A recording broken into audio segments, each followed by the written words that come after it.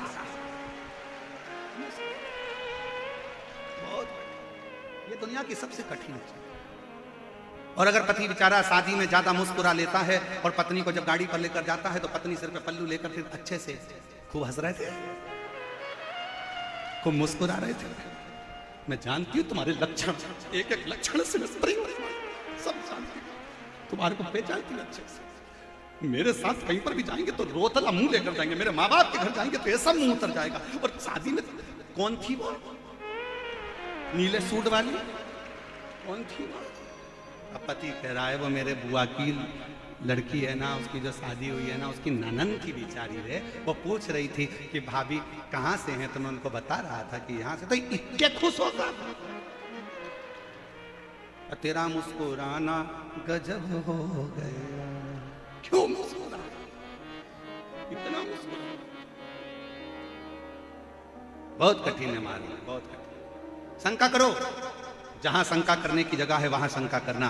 अपने माता पर कभी शंका मत करना। कोई कह दे कि तुम्हारी मम्मी बड़े को ज्यादा चाहती है, छोटे को कम चाहती है, मंजिले को ज्यादा चाहती है, संजिले को ज्यादा चाहती है, उसको अंगूठी दे दी, उसको चेन दे दी, दम कर कहना वो मेरी माँ है, उसकी मर्जी पड़े जिसको पूरी दौलत दे दे, उसका अगर आशीर्वाद मेरे सिर पर होगा तो मैं करोड़ों में कमाऊंगा, वो मेरी माँ है। और कोई तुमसे कहे तेरे पिताजी ने बड़े भाई को ये दे दिया, छोटे को वो दे दिया, अरे आप राजस्थान में रहते हो और यहाँ का नानी बाई का मायरा सारी दुनिया सुनती है। नानी बाई के मायरे में एक संवाद आता है, जय कुंवर बाई जब मरी, दादी जब मरी तो अपने पोते को, बड़े पोते को सारी प्रॉपर्टी मिल गई, और छोटा पोता नरसिंह मेहता रोते रोते शंकर के मंदिर में पड़ा था। सारी प्रॉपर्टी बड़ी को मिल गई, बड़े पोते को मिल गई, बड़ी बहू को मिल गई, सब कुछ मिल गया। बड़ी बहू को सब कुछ मिल गया, उसके 2 लड़के भी हो गए। नरसिंह मेहता के तो केवल 2 ही लड़के थे, नरसिंह मेहता के तो 2 ही बच्चे थे, एक लड़का एक लड़की, 2 बच्चे थे नरसिंह मेहता जी के।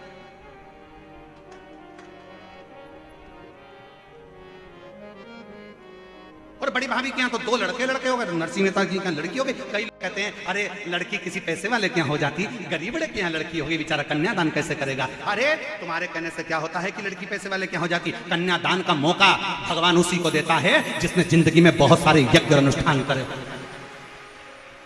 हर किसी के यहाँ लड़की हो जाएगी क्या?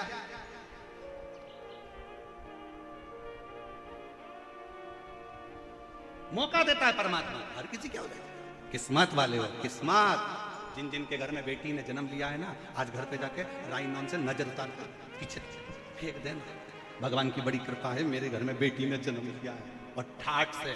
और जितनी बेटियां मेरी यहाँ बैठी हैं और जितनी बेटियां आस्था चैनल पर कथा सुन रही हैं, मैं उनसे भी कहूंगा, बेटा, दुनिया के लोग कहते हैं बेटा माँ बाप का तर्पण करे, बेटा पिंडदान करे, बेटा तिलांजलि दे, तो माँ बाप करते हैं। और शिव पुराण कहती है, जिसके माँ बाप अगर बेटी का कन्यादान कर देते हैं, उस माँ बाप को पिंडदान की भी जरूरत नहीं पड़ती, वो तर जाता है। इसलिए बेटियों से निवेदन है, ऐसे मोटरसाइकिल सुधारने वालों से सावधान रहना। दूसरे का पेट्रोल डलवाकर, थोड़ी सी गाड़ी की एक्शन दिखाकर 10 रुपए का चाउमीन खिलाकर तुम्हें फंसाने का प्रयास करेंगे। इसलिए लव जिहाद से सावधान रहना और अपने माँ बाप पर भरोसा कर अपने माँ बाप को कन्यादान का मौका दो। अपने माता पिता को कन्यादान का मौका दीजिए।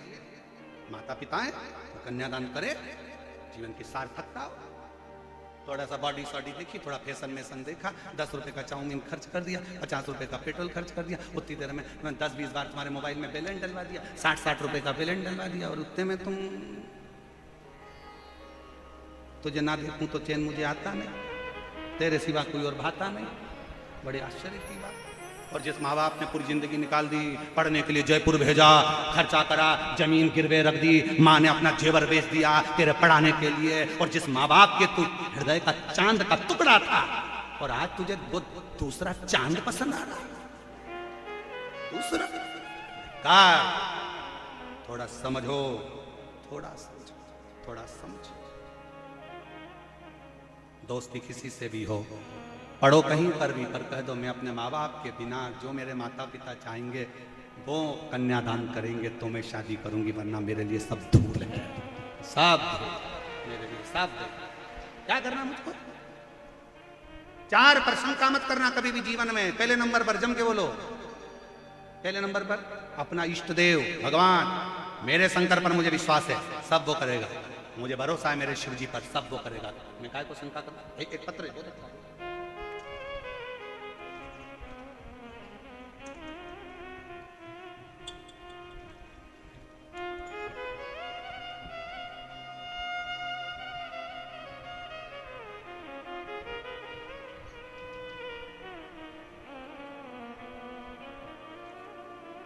ममता बाबा मैं आबू रोड से आई हूँ। गुरुजी मैं, मेरा नाम ममता है, मैं आबू रोड से आई हूँ।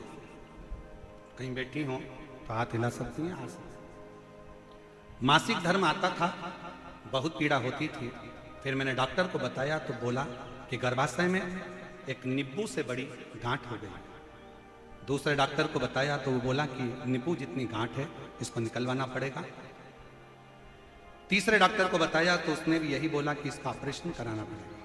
चौथे डॉक्टर के पास गई, उसने भी यही बोला कि गांठ सेब जितनी बड़ी हो गई है, इसको निकालना पड़ेगा।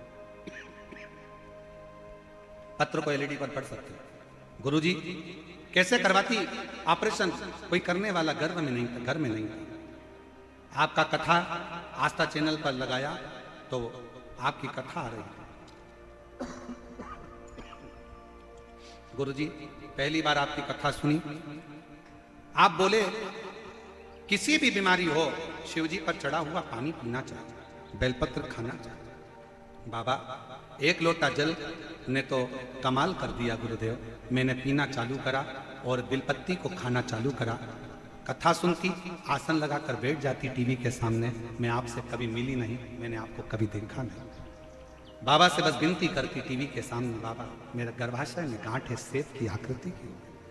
बाबा समय आया, हम दूसरी बार डॉक्टरों से जांच कराने के लिए गए तो डॉक्टर भी आश्चर्य में पड़ा था कि यह गांठ पूरी तरह से ठीक हो चुकी थी और गांठ गल चुकी थी। ऑपरेशन की जरूरत नहीं, ऑपरेशन की जरूरत नहीं। एक शिव शंका कहां करना है ये सोचने वाली बात है। आप अगर शंकर का गुणगान कर रहे हो, शिव की भक्ति कर रहे हो, शिव का अनुमोदन कर रहे हो, शिव का आनंद रचना कर रहे हो, शिव को भज रहे हो, शंका नहीं करना, भगवान पर कभी शंका मत करो, अपने इष्ट पर अपने शंका मत करो, अपने गुरु पर शंका मत करो, दूसरे नंबर अपने माता पर कभी शंका मत करो, अपने पिता पर शंका मत करो। पिताजी जायदाद किसी को भी दे दें। नानी बाई का मायरा कहता है कि जय कुंवर बाई ने अपनी जायदाद बड़े बेटे को पोते को दे दी, छोटा पोता मंदिर में रोता, नरसिंह मेहता रोता।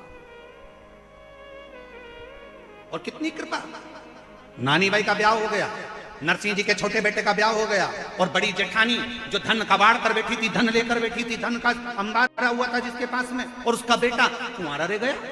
अब वो कहती है मेरे पास में इतना धन, इतना धन।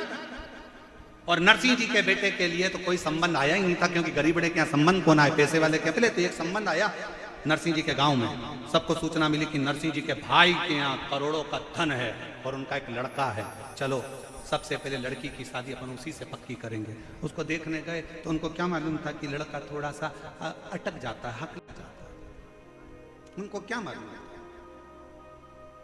कई बार होता है ऐसा, वाणी कभी कभी अटक जाती है। तो उस लड़के से पूछा तुम्हारा नाम क्या है, उसने कह दिया फूलचंद। होता है कभी कभी। एक रात्रि को एक आदमी झोला लेकर जा रहा था और पुलिस वालों ने उसको रोक लिया। रुक, ट्रैफिक पुलिस वाले थे, उन्होंने कहा रुक इधर आ, क्या है तेरे झोले में। उसने झोला हाथ में रखकर बताते हैं, बताते। फिर पुलिस वाले ने कहा झोला खोल, अब भी बता इसमें क्या है। बताते हैं, बताते। तो फिर इसको जल्दी से झोला खोल, बताते हैं, बताते हैं।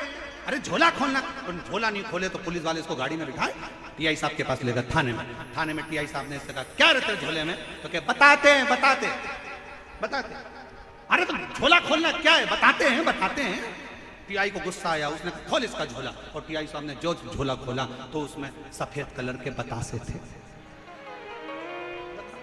इतने में टीआई बोले इसमें तो बतासे हैं, तो इसमें इतने में वो बोला मैं तो तब से बोल रहा हूँ कि बताते हैं, बताते हैं, बताते हैं, बताते हैं, बताते हैं। इतने में टीआई बोले पुलिस वाले से ये तो तरह छोड़ क्या, मैं भी छोड़ ले जा इसको, लगा बताते हैं, बताते हैं, देखे सोचे तो कितनी कृपा करी है मेरे बाबा ने, जरा विचार करिएगा। नरसिंह मेहता की हाँ दादी का धन नहीं मिला, पर दादी का जम के बोलो आशीर्वाद।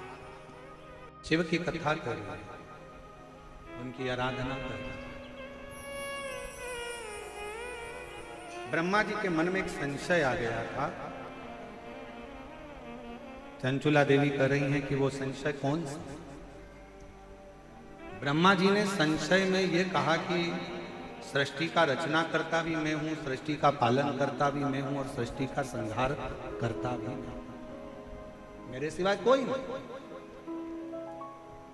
कई लोगों के मन में ये गलत विचार आ जाता है कि जो कुछ कर रहे हैं वो हम ही कर रहे हैं। कई लोगों के मन में ये विचार आ जाता है कि जो कुछ कर रहे हैं वो केवल हम कर रहे हैं, दूसरा कोई नहीं कर रहा। ये गलत सोच है।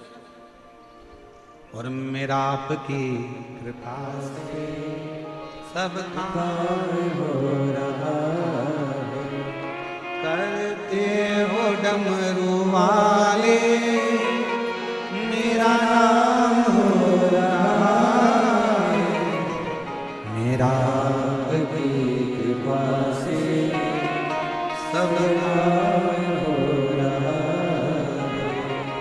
मैं तो काबिल तेरा पार कैसे पाऊं, टूटी हुई वाणी से गुणगान कैसे गाऊं, करता नहीं मैं कुछ भी सरनाम हो रहा है, करता है मेरा बाबा मेरा नाम हो रहा है, मेरा आपकी कृपा से सब काम हो रहा है। कौन करता है, किसी की कोई सामर्थ्यता नहीं कि कोई कुछ कर ले, करने वाला तो एक है, वो मेरा देव अधिदेव महादेव है जो सब करता है। ब्रह्मा ब्रह्मलोक में है, भगवान विष्णु वैकुंठ लोक में है, और पृथ्वी का अगर कोई देव है, इस भूमंडल का अगर कोई देव नियुक्त किया गया है, तो वो देव अधिदेव महा सुनता है। कथा कर रही है, ब्रह्मा जी का संशय था। आज के जमाने में लोगों का भी बहुत शंका होती है, बहुत संशय होते हैं। जब देखो, जब कोई ना कोई नया संशय लेके लोग खड़े हो जाते हैं। संशय, और वो संशय था ब्रह्मा जी के अंदर जो शंका उत्पन्न हो गई थी कि मैं ही सब करता हूं। तुमरुका जी ने अपने प्रसंग में सुनाया, ब्रह्मा और भगवान विष्णु ने मिलकर एक पर्वत को घुमाना प्रारंभ करा, और उसी में से शिवलिंग की आकृति प्रकट हो गई। वो अग्नि का खम्भ, वो अग्नि का खम्भ शिवलिंग। और मेरी जीजियों, मेरे जीजाओं, मेरी बेटियों, बेटाओं, मेरी माताएं, मेरे भाई, मेरे पिता तुल्य बुजुर्ग जितने बैठे हैं, सबसे निवेदन करूं, जब आप भगवान शंकर के पार्थिव लिंग का निर्माण अपने घर पर करो, जब पार्थिव लिंग का निर्माण अपने घर में करो, तो तुम ये विचार कर मत करना कि पार्थिव शिवलिंग तुम बना रहे हो। विचार ये करना कि इस पार्थिव शिवलिंग का निर्माण हम नहीं कर रहे, स्वयं ब्रह्मा और विष्णु भगवान शिव की कृपा से ये पार्थिव शिवलिंग का निर्माण कर, पार्थिव लिंग का निर्माण वो कर।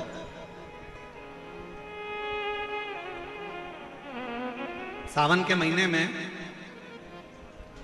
जो पूर्णिमा, जो शिवरात्रि आती है, श्रावणीय शिवरात्रि, उस पर आप और हम सब ऑनलाइन शिव जी का अभिषेक करते हैं। आप लोग करते हो घर में? जम के बोलो जरा। आप अंदाजा लगाना, जब से आपने शंकर भगवान के श्रावण के महीने के उस पार्थिव शिवलिंग का जब से आपने ऑनलाइन पूजन करना प्रारंभ करा, उसके पहले का समय निकाल कर देखना और उसके बाद का समय निकाल कर देखना कि हर साल जो आप श्रावण के महीने में पार्थिव लिंग का पूजन करते हो, उसका फल कितना मिलता है। हमारे घर में शीतलता, शांति, लक्ष्मी, वैभव और वंश सब बढ़ता है, सब बढ़ता है। पार्थिव लिंग की पूजन स्वयं ब्रह्मा जी करे हैं, स्वयं भगवान विष्णु करें। पार्थिव लिंग को प्रकट किया, ब्रह्मा जी ने मन में सोचा ये शिवलिंग जो प्रकट हुआ है, ये क्या शंकर जी हैं? हाँ, यही देवाधिदेव महादेव है, यही पालन करता है, यही संहार करता है, यही रचना करता है, सब ये। शंका उत्पन्न हो गई, इनका सिर कहाँ है, इनका पांव कहाँ है? नारायण भगवान बोले मैं चरण ढूंढने जाता हूं, तुम सिर ढूंढने चले जाओ। जब फिर निवेदन करेंगे, ज्ञानी को समझाना सरल है, अज्ञानी को समझाना सरल है, पर अभिमानी को समझाना दुनिया का सबसे कठिन काम है।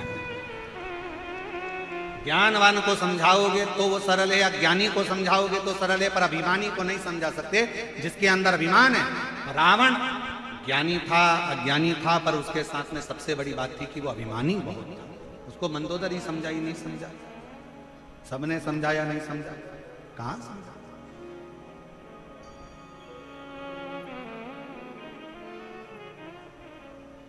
समझाओ, नहीं समझता। आप किसी को कह दो हमारा पड़ोसी हमें परेशान कर रहा है, और वो पड़ोसी को कितना भी समझा लो, वो नहीं समझेगा। उसमें अभिमान हो सकता है। कोई रिश्तेदार है, उसको कह दो भैया समझ जा, भैया क्यों माथा पच्ची करता है, क्यों आपस में ऐसा करता है, तू हमारा होकर हमारे साथ ऐसा करता है, उसको समझाओगे, नहीं समझ।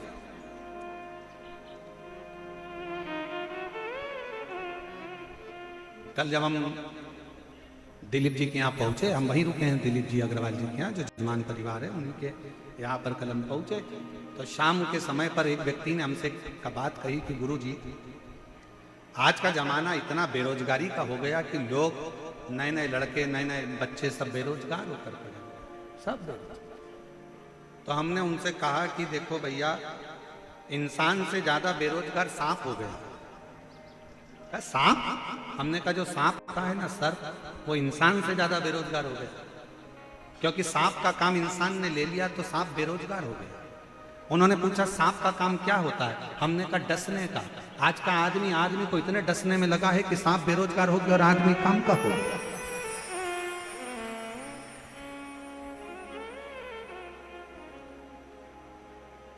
महाराज जी, आज के जमाने में सांप बेरोजगार हो गया, क्योंकि आदमी ने उसका काम ले लिया। अपने रिश्तेदार को डसना है, कोई आगे बढ़ रहा है उसको डसना है, कोई आगे कैसे बढ़ गया, ये काम अच्छा कैसे हो गया, डसने में लगा, उसको डसने में लगा।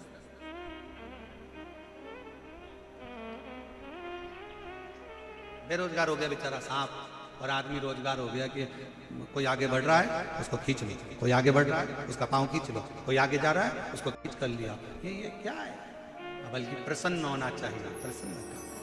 अगर कोई आगे बढ़े ना तो सबसे ज्यादा खुशी आपको होना चाहिए कि आप अपने जीवन में कुछ अच्छा करो। ये जो फिरोजाबाद से ये भैया जो माला लेकर आता है, ये पूरी हर कथा में, वो हर कथा में आता है फिरोजाबाद से।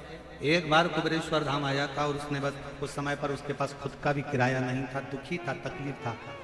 एक ही बात उसने कही, गुरुजी मुझे क्या करना चाहिए? मैंने कहा कहीं शिव पुराण की कथा हो रही हो, भूल से भी तेरे पुष्प अगर पहुंच जाए तो प्रयास करना। इसने 5 पंडाल माला भेजने का प्रयास करा।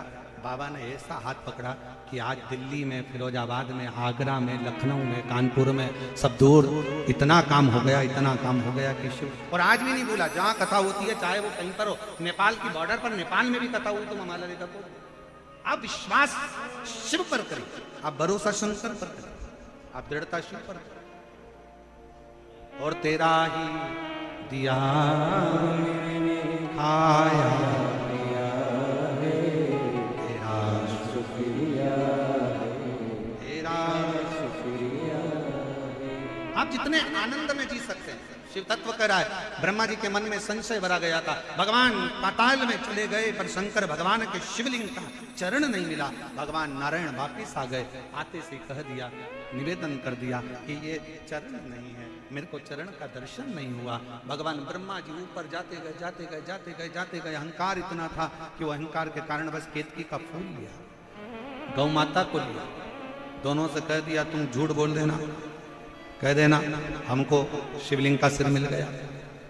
भगवान नारायण से ब्रह्मा जी ने पूछा कि आपको भगवान शंकर के चरण मिल गए,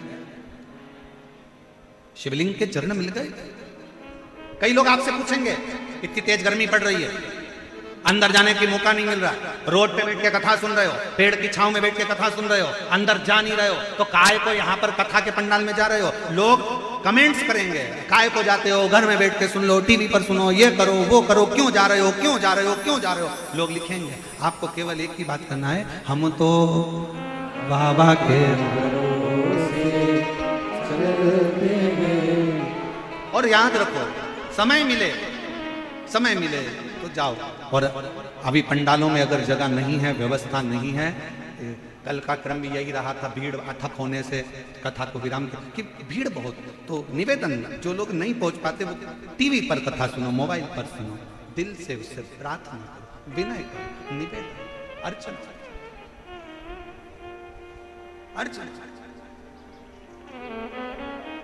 उससे विनय। शिव कथा कर रही है, भगवान शंकर का संवाद कर रहा है, शिव महापुराण की कथा कर रहा है। भगवान नारायण ने कह दिया मुझे शंकर जी के शिवलिंग के चरण नहीं मिले, और चरण नहीं मिले तो सत्यता सामने प्रकट आ गई। शंकर भगवान ने कह दिया नारायण आज से आपका नाम सत्य नारायण होगा, क्योंकि आपने मेरे सामने सत्य सत्य बोले सत्य नारायण भगवान की। भगवान शिव ने कहा सुनो नारायण, आपने सत्य कहा है, इसलिए भारत की भूमि पर, पूरी पृथ्वी पर, पूरी सृष्टि में आपकी पूजन सत्य नारायण के रूप में होगी। सुनो नारायण, आपने शिव की साक्षी में सत्य कहा, आप पूरे विश्व में सत्य नारायण के नाम से पूजे जाओ। सत्य नारायण इधर होती है सत्यनारायण जी की कथा, जम के तो बोलो, होती है? ठीक है। प्रसाद बनता है? हैं? ठीक है। आते हो? फिर तो झूठ नहीं बोलते हो, क्योंकि सत्यनारायण भगवान का यदि प्रसाद ले रहे हैं तो कम से कम पूरी जिंदगी आप सत्य मत बोलो, परंतु जिस समय पर हमने सत्यनारायण जी का प्रसाद ग्रहण करा है उसके आधे घंटे तक अपनी वाणी से झूठ नहीं निकलना चाहिए। भगवान से प्रार्थना करना कि हमारी वाणी से सत्य निकलता है, सत्य, और वो सत्य हमारे जीवन को आनंद देता है। समय आया, ब्रह्मा जी ने कहा, भगवान नारायण ने पूछा, क्या आप शंकर भगवान का शीश का दर्शन करे हो? शीश का दर्शन करे हो? केवल 33 कोटि देवता में केवल एक देव है, देव अधिदेव महादेव, केवल एक देव, जिनका पूरा परिवार शिवलिंग के उस स्वरूप के अंदर विराज। आप दर्शन करिए, जैसे ये शिवलिंग है, ये जलाधारी है, ये सामने चरण, शंकर भगवान का स्वरूप है ये शिवलिंग।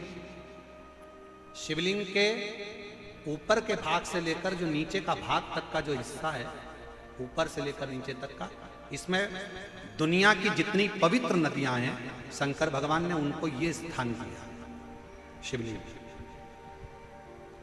जैसे तांबे का जो लोटा होता है, तांबे का जो बर्तन होता है, तांबे का जो लोटा होता है, जिससे अपन शंकर जी को जल चढ़ाते हैं, शिव महापुराण की कथा कहती है, अगर तांबे में आपके घर के जल को भी आप तांबे के लोटे में भरकर शंकर जी को चढ़ा रहे हो, तो तुम्हें हरिद्वार से गंगा जल लाने की जरूरत नहीं है।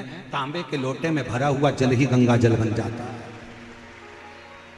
महाराज, तांबे के पात्र में अगर जल भरा हुआ है, क्यों कहा कि मंदिर का जल नहीं, अपने घर से जल लेकर जाए, अपने घर से, क्योंकि दुविधा कहां पर है? घर पर। दुख कहां पर है? घर पर। कष्ट कहां पर है? घर पर।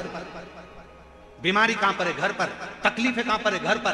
तो अपने घर का जल भरो, तांबे के लोटे में लेकर शंकर जी के मंदिर जाओ। हरिद्वार का लाया हुआ जल नहीं है गंगा जल, कहीं से लाया हुआ गंगा जल नहीं है, कोई जरूरत नहीं।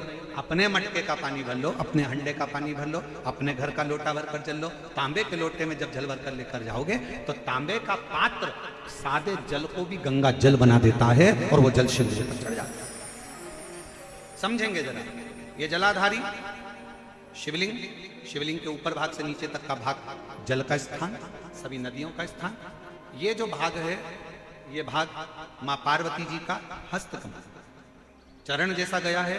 सीधा भाग गणेश जी का, उल्टा भाग कार्तिकेय का, बीच में जो मोटी सी लाइन है वो कौन है? अशुक सुंदर। शिव जी के ऊपर जो बूंद बूंद पानी जलाधारी में से टपक रहा है, वो शंकर जी की 5 लड़कियां, जया, साथ में बोलिए जया, विषहरा, श्यामली बारी, दौतली, देव, ये शंकर जी की वो 5 लड़कियां हैं। अगर डॉक्टर कह देता है कि तुम्हारी नाड़ियां चोक हो गई है, या पीछे की रीढ़ की हड्डी के पास की नसें चोक हो गई है,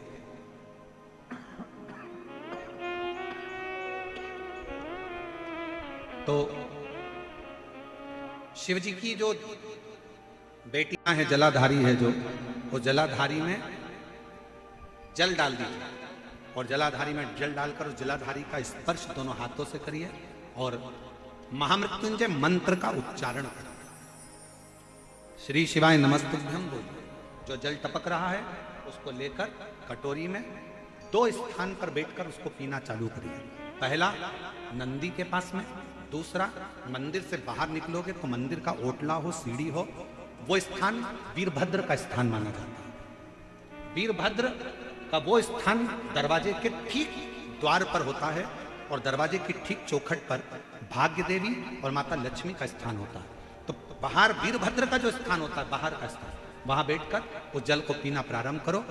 गुड़िया खसक गया, नस चोक हो गई, डॉक्टर बोल रहा है कि पैरालिसिस हो गया, शरीर काम नहीं दे रहा, तो 2 स्थान का जल आप अगर पिएंगे चढ़ाया हुआ, जया, फिर से बोलिए जया, विषहरा, श्यामली बारी, दौतली और देव, ये शिव जी की 5 लड़कियों का जल आप शिव जी पर वो जलाधारी में चढ़ाकर हाथ का स्पर्श कर कर महामृत्युंजय मंत्र का स्मरण कर कर चढ़ा हुआ जल का 2 जगह पर भाग पीते हैं। धीरे धीरे धीरे धीरे शरीर की नसें खुलना प्रारंभ हो जाती हैं। शिव कृपा करना प्रारंभ करो। शिव का अनुमोदन। अकाल मृत्यु वो मरे जो काम करे, चंडाल का काल उसका क्या बिगाड़े, जो भक्त हो महाकाल, जो शिव की आराधना करता, शिव की स्तुति कथा सुनने के लिए 2 बजे से 5 बजे तक आप यहाँ आते हो, कथा चालू होने के पहले बैठ जाते हो, कथा होने के आरती के बाद जब आप यहाँ से उठकर जाएं तो बाबा की उस रज को, भले आपके नीचे गादी बिछी हो, कालीन बिछाओ, कम्बल बिछाओ, आसन लगाओ, फिर भी उस रज को अपने शरीर से लगाकर जरूर उससे विनय कर। कितनी कृपा है बाबा की। पंडाल में कई माताएं बैठी हैं जिनको कोई को 11 साल में, कोई को 12 साल में, कोई को 15 साल में, कोई को 20 साल को, कोई को 8 साल में, कोई को 7 साल में, कोई को 9 साल में, भगवान ने किसी को 18 साल में बच्चे दिए। और बच्चों को लेकर भी आई होंगी शायद, कहीं बैठी हों जो माताओं को बाबा ने संतान दी है। हम कहें, निवेदन है कि बाबा की कृपा से अगर 4 साल, 6 साल, 3 साल, 5 साल, 8 साल, 2 साल, 10 साल, 12 साल, 15 साल, जिन जिन को हुई है वो गोदी में लेकर खड़ी हो जाओ। अगर आई हो तो लेकर खड़ी हो सकती, बाबा को प्रणाम कर सकते। हाँ, ले लो बच्चों को गोदी में, जिनको बाबा ने दिया है, बाबा की कृपा से मिला है, तो उसको लेकर खड़े हो सकते शिव कृपा से। और मैं आस्था चैनल वालों से भी कहूँगा उनका दर्शन जरूर कराएं। और आप लोग भी अपने जो बच्चे को बाबा ने दिया है, आप लोग कथा सुनकर, पशुपति व्रत कर कर, सफ़ेद आंकड़े की जड़ का प्रयोग कर कर, या अन्य रूप से आप लोगों ने जो प्राप्त किया है वो शिव कृपा से, यहाँ से लेकर पीछे तक सबका दर्शन करा। सब एक बार जोरदार ताली बजाकर स्वागत करेंगे। हर हर शंभु शंभु। क्योंकि पत्र बहुत सारे हैं बच्चों के, हम लोग इतने सारे बुलाएं तो हो गया कल्याण। शंभु बैठिए। श्री शिवाय। शिव की स्तुति का फल, शंकर का आनंदमय सुख हमारे जीवन। तो महाराज वर्णन किया गया शिव जी का पूरा परिवार, शिवलिंग में शिव, नदियों का भाग, मां अंबा, गणेश, कार्तिकेय, अशोक सुंदरी, शिव जी की 5 बेटियां। और जहां से ये जल जमीन पर जहां से आता है, शिवलिंग में से थोड़ा सा भाग जो नीचे रहता है, उस स्थान पर 33 कोटि देवताओं की जो देवियों का स्थान होता है, वो स्थान 64 योगिनियां देवियां। और उसी इसलिए कहते हैं कि जब बहुत कष्ट की घड़ी आ जाती है तो जल चढ़ाकर अपने हाथ की हथेली इस स्थान पर लगा दी जाती है और बाबा से दिल से प्रार्थना करी जाती है। स्थान हृदय से निवेदन करा जाता है, 64 योगिनियों से, देवियों से विनय करा जाता है, निवेदन करा जाता है, विनती करी जाती है। और यहां से जो जल बहकर जितनी दूर तक जाता है, वहां 33 कोटि देवी देवता उस जल के भाग में विराजमान रहते हैं। इसलिए शिव जी के जल को लांघा नहीं जाता, शंकर जी की परिक्रमा नहीं करी जाती, उसको लांघा नहीं जाता, वो जल को लांघते नहीं, क्योंकि उसमें 33 कोटि देवता विराजमान है। विराज महाराज शिव कथा कर रही, शिव की परीक्षा मत करिए, परिणाम का इंतजार करिए। जल चढ़ाते रहो, शिवालय जाते रहो, भगवान शंकर की स्तुति गाते रहो। और तेरी कृपा का क्या है भरोसा, कब किस पर हो जरा सी हम पर कर दो, ब्रह्मा जी ने झूठ बोला, केतकी के पुष्प ने झूठ बोला, गौ माता ने झूठ बोला। जब केतकी का पुष्प झूठ बोला तो कह दिया तुम कभी शिव पर नहीं चढ़ोगे, शंकर पर केतकी का फूल कभी नहीं चढ़ता। गौ माता ने झूठ बोला तो कह दिया गौ माता तूने अपनी वाणी से झूठ बोला है, तेरा पूरा शरीर पूजा जाएगा पर तेरा मुख अपूज्य माना जाएगा। गौ माता तूने इस मुख से झूठ बोला है, कलिकाल में तू कचरा भी खाएगा। झूठ बोल दिया, सारे दुनिया के देवताओं की परिक्रमा आगे से होती है, गौ माता की परिक्रमा गाय की पूंछ से प्रारंभ होकर पूंछ पर विराम होती है, क्योंकि झूठ बोल रही। जरा विचार करिएगा, झूठ बोलने का कितना वर्णन किया गया है शिव महापुराण में। ब्रह्मा जी झूठ बोल दिए, यह आकाशवाणी झूठी है। ब्रह्मा जी ने कहा, शंकर भगवान को क्रोध आया, उन्होंने अपने पांव का अंगुष्ठ का नखून तोड़ा, फेंका, काल भैरव प्रकट कर लिया। काल भैरव से कहा इस ब्रह्मा का सिर काट दे, जिससे ये झूठ बोल रहा। काल भैरव ने अपनी उंगली का नख तोड़ा, ब्रह्मा पर फेंक कर मारा, ब्रह्मा जी का शीश कट गया। शीश कटा हुआ लुढ़कता लुढ़कता लुढ़कता हुआ जाने लगा, ब्रह्मा जी के शीश में से रक्त बहने लगा। ब्रह्मा जी के शीश में से जो रक्त बहा उससे एक नदी प्रकट हो गई, जिसका नाम कर्मनाशा हुआ।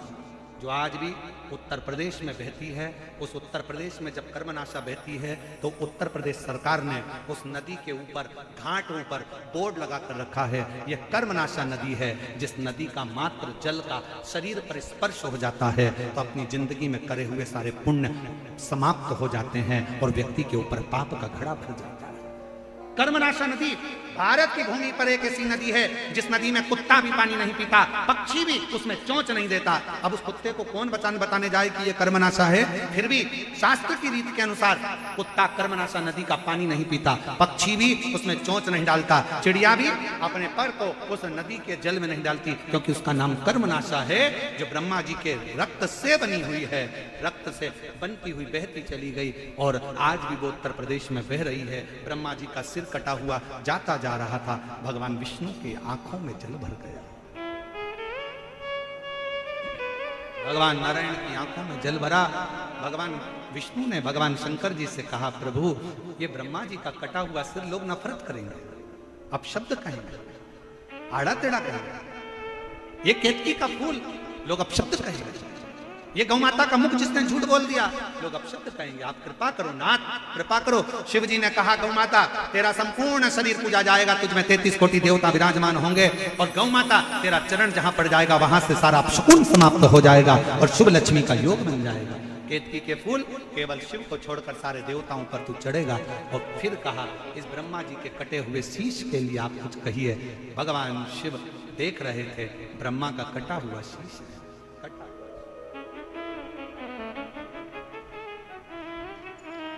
और तेरी कृपा का क्या है भरोसा, कब किस पर हो जाए, जरा हम पर कर दो, ओ जरा हम पर कर दो।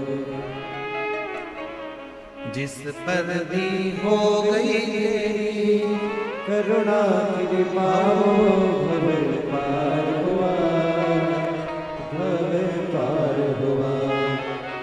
इतना भी पापी हो सबका ही बाबा, उद्धार हुआ, उद्धार हुआ। अजामिन गणिका जैसे मन को तुम्हारे भाई, जरा सी हम पर कर दो, जरा सी हम पर कर दो। तेरी कृपा का क्या है भरोसा, कब किस पर हो जाए, जरा सी हम पर कर दो, जरा सी हम पर कर दो। तेरी कृपा का क्या है भरोसा, कब किस पर हो जाए, जरा सी हम पर कर दो, जरा सी हम पर कर दो। आप उससे विनय कर सकते, आप उससे निवेदन कर सकते, आप उससे प्रार्थना कर सकते। ब्रह्मा जी का कटा हुआ सिर आप जोड़ दीजिए। शिव जी कहते हैं नहीं, ये ब्रह्मा जी का कटा शीश नहीं जोड़ूंगा, क्योंकि इसने झूठ बोला, असत्य, इसने झूठ बोला है, शब्द कहा या सत्य कहा, इसको नहीं जोड़ सकते। फिर क्या होगा इस शीश का? अब बताओ, शंकर जैसा दुनिया में कौन हो सकता है? कौन? शिव महापुराण की कथा कहती है कि शिव को तो केवल याद कर लो। मंदिर में नहीं गए हो ना, कोई काम अड़ गया, मंदिर नहीं पहुंच पाए, सत्संग तक नहीं गए, कथा तक नहीं गए, याद कर लो केवल उसको, केवल याद, उतने में वो करुणा कर देते। मत मांगो कुछ भी। भागवत जी किस किसने सुनी है? हाथ उठाओ जिन्होंने भागवत सुनी है। सबने सुनी है? सुदामा चरित्र सुना है? अरे बोलो तो, सुना है? सुदामा जी द्वारकाधीश जी के पास में गए तो सुदामा जी ने द्वारकाधीश जी से कहा था कि मेरे घर की स्थिति ठीक नहीं है। बोले थे क्या? नहीं, कुछ नहीं बोले। उनकी पत्नी केवल एक काम करती थी, सुदामा जी से रोज कहती थी, जाओ द्वारकाधीश के पास जाओ, जाओ द्वारकानाथ के पास जाओ, जाओ द्वारकाधीश के पास जाओ। दुनिया की पहली पत्नी थी जो अपने दुनिया की पहली पत्नी थी जो अपने पति से कहती थी, जाओ द्वारकाधीश के दरवाजे पर जाओ। नहीं तो आज के जमाने की पत्नियां सुबह उठते से कहती है, जाओ दूध की थैली लिया।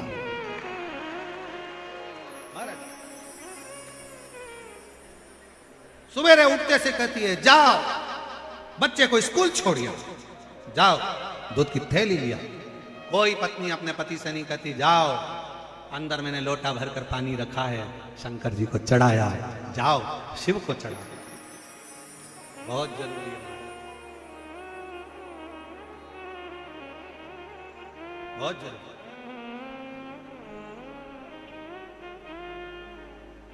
एक बार हमने इंदौर में एक कथा करी, अपना पैलेस में, बहुत सालों पहले की बात है, लगभग 20-22 साल हो गए होंगे।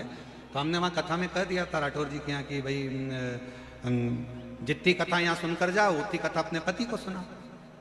अब एक नई नवीली बहू सास के साथ आती थी और उसने सुन लिया कि जो कथा यहाँ सुनो वो घर पे जाके सुना। 3 दिन तक पत्नी ने अपने पति को कथा सुनाई। चौथे दिन उसका पति कथा में आ गया। वो बहू ने हाथ हिलाकर कहा मेरे पति मिलना चाहते हैं। मैंने कहा लिया आजा। पति आया तो हमने पूछा भैया तुम 3 दिन कथा में नहीं आए, आज कैसे आए? उसने कहा गुरु जी रात के 9 से 12 सुनने से अच्छा है दिन में 2 से 5 सुनना। ये पूरी रात कथा ही सुनाती रहती।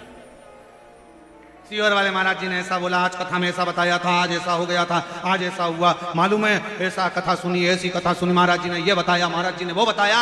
और पति बेचारा नींद में गोडाटा भरते हुए हुंकारा भर रहा था।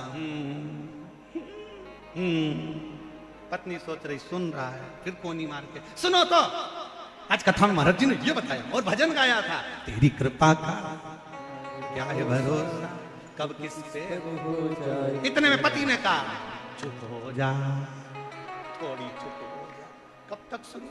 तो पति बोला कि महाराज जी मैं इसलिए कथा में आ गया, मैं 4 दिन की कथा में रोज आऊंगा, क्योंकि तुमने इससे कह दिया कि रात को 9 से 12 मुझे। हमने कहा हमने ये थोड़ी ना कहा कि रात से 9 से 12 सुना, जब मौका मिले तब सुनना चाहिए। ब्रह्मा जी अगर शीश जोड़ दिया तो अच्छी बात नहीं है, तो असत्यता का भाव हो जाएगा। तो इस ब्रह्मा के कटे हुए सिर का करूं क्या, क्या करा जाए? तो कहा ब्रह्मा जी के कटे हुए सिर को मैं एक काम करता हूं कि बट का पेड़ बना देता हूं, बट वृक्ष। बट वृक्ष भगवान विष्णु बोले ये बड़ का पेड़ क्या लोग पूजेंगे?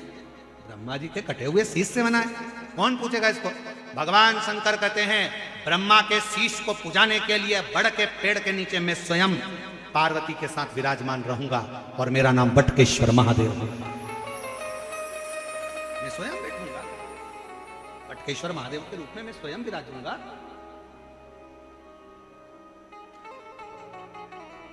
बटकेश्वर भगवान शिव का पूरा परिवार शिवलिंग के अंदर विराजमान है। एक लोटा जल जब हम भगवान शिव जी को चढ़ाते हैं 33 कोटि देवताओं को अलग अलग जल चढ़ाने की जरूरत, यहां तक शास्त्र कहता है। कई माताओं की आदत है शंकर जी के मंदिर में जाती है ना, जब शिवलिंग में शिवालय में जब जाती है शिवलिंग के पास में, तो कई माताएं लोटा भर के चली जाएगी, पहले गणेश जी को चढ़ाएगी, पार्वती जी को चढ़ाएगी, कार्तिकेय को चढ़ाएगी, नंदी को चढ़ाएगी, फिर शंकर को चढ़ाएगी। मेरा निवेदन है तुझ में रब बसता है यारा, मैं क्या करूं? एक ही जगह सब बसता है, एक ही जगह लोटा भर के जल शंकर जी के ऊपर चढ़ा दो, 33 कोटि देवताओं को प्राप्त हो जाता है। माँ जगत जननी को भी, गणेश जी को भी, कार्तिकेय को भी, अशोक सुंदरी को भी, नंदी को भी, सबको मिल जाए। आपको अलग से ढूंढने की जरूरत नहीं पड़ती। पर कई माताओं की आदत है कंकु का डब्बा खोलेगी, चोपड़ा खोला, पार्वती जी को भी लगा दिया, गणेश जी को भी लगा दिया, कार्तिकेय को भी लगा दिया, सबको। और कई माताओं की तो आदत है एक बार बैठ जाती है तो 20 मिनट तक नहीं उठती, और कितना ही कोई खड़ा हो, कितने ही लोग खड़े हो पानी चढ़ाने के लिए, और उसके बाद भी अच्छी सामान उमान रख के बैठेगी उचारों पर, बढ़िया जोरदार उठती। और पड़ोसी कह भी रहे हैं थोड़ा सा उठ जाओ जल चढ़ाने, नहीं चढ़ जा, नहीं। और बैठ गई लोटा लेके, श्री शिवाय नमस्तुभ्यं, श्री शिवाय नमस्तुभ्यं। पड़ोसन समझ गई सीहोर वाले महाराज की पक्की चेली है, हिलने वाली नहीं है। शंकर की बेटी है, बाप के पास आई है, और बेटी और बाप दोनों गले लग रहे हैं, और ये उठने वाली नहीं है। पर निवेदन है थोड़ा सा सबको मौका मिलना चाहिए, थोड़ा सा जल चढ़ाकर एक और होते चले जाओ। 10 जगह पर जल ना चढ़ाओ, शिव जी पर जल चढ़ाओ। मंदिर की साफ सफाई का ध्यान रखो, समय का ध्यान रखो। शिव की स्तुति करना है, थोड़ा दूर बैठकर शंकर से अपने मन का भाव कहते जाओ, श्री शिवाय नमस्तुभ्यं, श्री शिवाय नमस्तुभ्यं, शिवाय नमस्तुभ्यं श्री शिवाय नमस्तुभ्यं श्री शिवाय नमस्तुभ्यं श्री शिवाय। उसकी स्तुति करते जाओ, उससे आनंद के साथ मिलो। शंकर के मंदिर में जब भी जाना, शिव महापुराण की कथा में जब भी जाना, ये सोच कर जाना मैं अपने पिता से बात करने के लिए जा रही हूँ, अपने पिता को अपने दिल का हाल बताने के लिए जा रही हूँ। शिव के पास में नहीं, अपने बाबुल के पास जा रही हूँ। शिव को एक लोटा जल नहीं, अपने घर की दशा बताने के लिए। सुदामा जी से पत्नी रोज कहती, शंकर जाओ द्वारका जी जाओ, द्वारका जी जाओ, द्वारका जी जाओ। सुदामा जी बस पत्नी का काम था वहां तक भेजना, मांगे ना मांगे कोई बात नहीं। सुदामा जी गए और वहां जाकर केवल देहली तक, दरवाजे तक, उसके द्वार तक पहुंच गए। फिर उसने 3 लोक का राज्य सुदामा को अपने आप दे दिया, मांगने की जरूरत नहीं।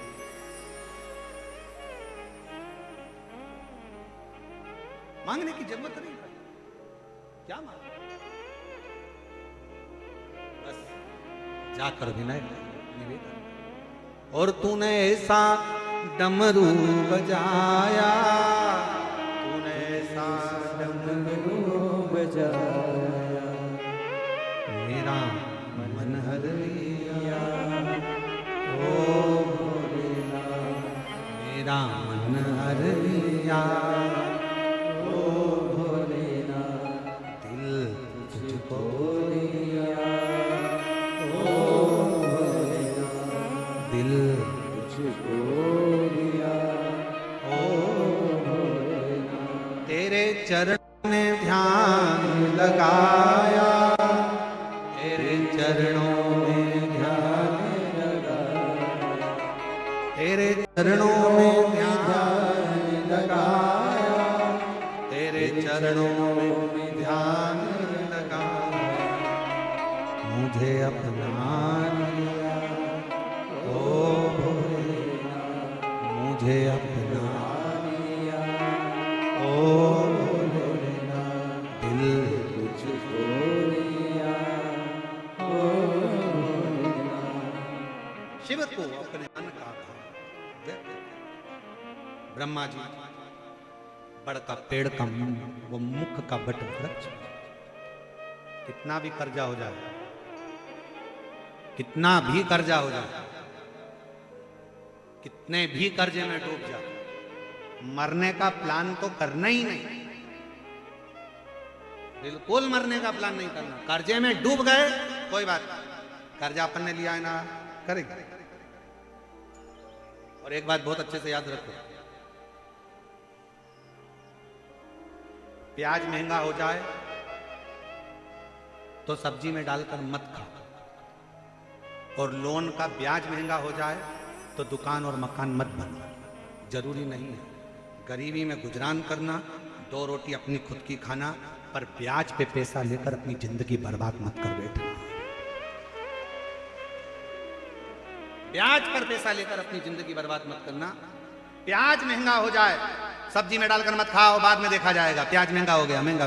प्याज और ब्याज दोनों सावधानी से रखिए। प्याज महंगा हुआ सब्जी में डालकर मत खाइए, और अगर लगता है कि ये लोन लूंगा ब्याज महंगा पड़ जाएगा, दुकान लगा दूंगा, दुकान चली कि नहीं चली, मकान बना लूंगा, मालूम पड़े जिंदगी नरक जैसी हो गई। और ब्याज के चक्कर में मालूम पड़ा एक फ्लैट बनाया था और पलंग पे लेटा हुआ,